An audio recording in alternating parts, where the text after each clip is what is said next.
अच्छे लोगों के साथ हमेशा बुरा क्यों होता है? गीता में श्री कृष्ण ने दिया है अर्जुन को इसका जवाब।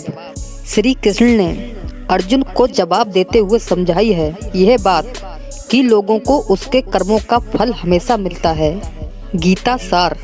आपने महसूस किया होगा कि जो लोग अच्छे कर्म करते हैं वो परेशान रहते हैं, वहीं जो लोग बुरे कर्म करते हैं वो खुशी से रह रहे होते हैं।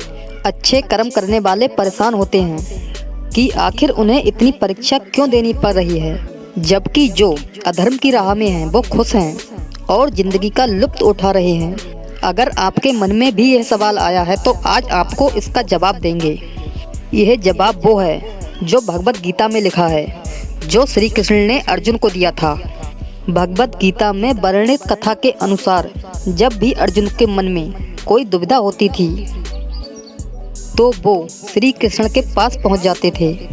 एक बार की बात है, अर्जुन ने भगवान श्री कृष्ण के समीप आकर कहा कि वो दुविधा में हैं और इसका जवाब वो श्री कृष्ण से चाहते हैं। श्री कृष्ण ने पूछा कि क्या सवाल है?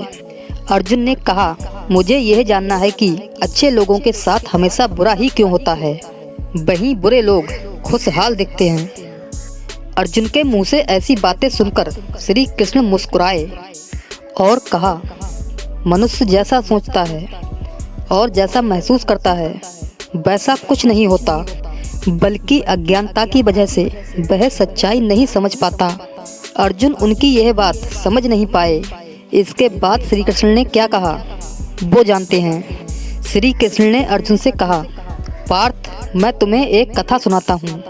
उसे सुनकर तुम समझ जाओगे कि हर प्राणी को उसके कर्मों के हिसाब से ही फल मिलता है। प्रकृति हर किसी को अपनी राह चुनने का मौका देती है। अब वो मनुष्य की इच्छा पर निर्भर करता है कि उसे धर्म की राह चुननी है या अधर्म की। कथा शुरू करते हुए श्री कृष्ण ने कहा, एक नगर में दो पुरुष रहा करते थे। एक पुरुष व्यापारी था जिसके जीवन में धर्म का बहुत महत्व था। वो पूजा पाठ में यकीन रखता था। वो हर रोज मंदिर जाता था और दान धर्म भी करता था। और हर रोज भगवान की पूजा करता था। वहीं दूसरा पुरुष बिल्कुल विपरीत था। वो हर रोज मंदिर तो जाता था लेकिन पूजा करने नहीं, बल्कि मंदिर के बाहर से जूते चप्पल चुराने। उसे दान और धर्म से कोई मतलब नहीं था। समय बीतता गया और एक दिन बहुत जोर की बारिश हो रही थी। इस वजह से मंदिर में पुजारी के अलावा कोई नहीं था। यह बात जब दूसरे पुरुष को पता चली तो उसने कहा, यह सही मौका है मंदिर का धन चुराने का। पंडित से नज़र बचाकर उसने मंदिर का सारा धन चुरा लिया।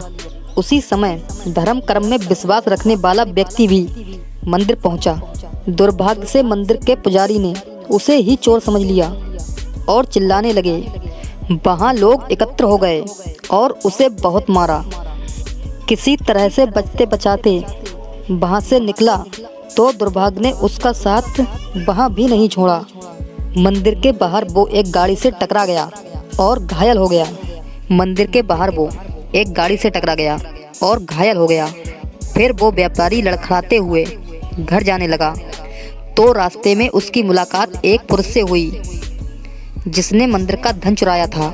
उसने कहा, आज तो मेरी किस्मत चमक गई, एक साथ इतना सारा धन मिल गया।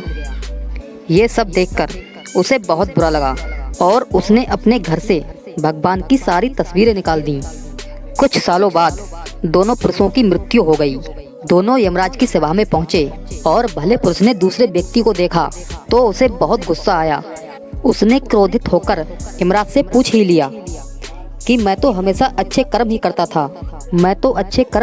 था, दान में विश्वास रखता था। उसके बदले जीवन भर मुझे अपमान और दर्द ही मिला। और उस व्यक्ति को नोटों से भरी पोटली, आखिर ऐसा भेदभाव क्यों? इस पर यमराज ने कहा, पुत्र, तुम गलत समझ रहे हो। जिस दिन तुम्हारी गाड़ी से टक्कर हुई थी वो दिन तुम्हारे जीवन का आखिरी दिन था, परंतु तुम्हारे अच्छे कर्मों की वजह से तुम्हारी मौत सिर्फ एक छोटे से चोट में बदल गई। तुम इस दुष्ट व्यक्ति के बारे में जानना चाहते हो दरअसल इसके भाग्य में राजयोग था, मगर इसके कुकर्मों और अधर्म की वजह से वो सिर्फ एक छोटी सी धन की पोटली में बदल गया। कथा सुनाने के बाद श्री कृष्ण अर्जुन से कहते हैं, पार्थ, क्या अब तुम्हें तुम्हारे सवाल का जवाब मिल गया?